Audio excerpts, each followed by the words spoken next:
আসসালামু আলাইকুম বন্ধুরা, আজকে আপনাদেরকে দেখাবো এমন একটা ভর্তার রেসিপি যেটা খেলে হচ্ছে রোগ প্রতিরোধ ক্ষমতা বাড়ে এবং হজম শক্তিও বৃদ্ধি পায়। সেটা হচ্ছে সরিষা ভর্তা। তার জন্য আমি এখানে নিয়ে নিয়েছি হাফ কাপ পরিমাণ সরিষা, পানির মধ্যে নিয়ে নিয়েছি এবং এটাকে ভালোভাবে ক্লিন করে নিয়েছি। তারপর এখানে নিয়েছি ১ কাপ পরিমাণ পেঁয়াজ এবং রসুন কুচি আর কয়েকটা হচ্ছে কাঁচামরিচ। আমি এখানে ৩ টা নিয়েছি। আপনারা বেশি ঝাল পছন্দ করলে ৪ টাও নিতে পারেন, কোনো সমস্যা নাই। এরপর হচ্ছে একটা কড়াই চুলার উপরে বসিয়ে কড়াইটা যখন গরম হবে এতে কোনো তেল ইউজ করতে হবে না। ওই গরম কড়াইয়ের মধ্যে দিয়ে দিতে হবে সেই পেঁয়াজ, রসুন এবং মরিচ।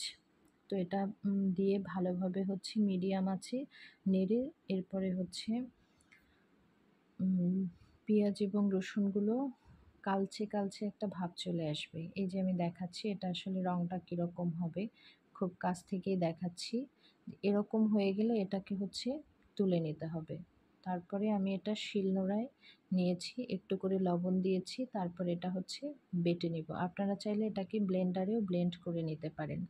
এটা ব্লেন্ড করলে কোনো সমস্যা নেই। এই যে আমার শিলনোড়া নিয়ে এটা পেস্ট করা হয়ে গিয়েছে। তারপরে যে সরিষাটা ছিল সেটাও আমি বেটে নিয়েছি। এরপর হচ্ছে এই মরিচের সাথে পেঁয়াজের সাথে হচ্ছে সরিষা বাটাটা মিক্সড করে নিয়েছি। এই যে হয়ে গিয়েছে আমার দারুণ ভর্তা। আপনারা হচ্ছে এটা গরম ভাতের সাথে খেতে পারেন। খেতে অসম্ভব মজা লাগে।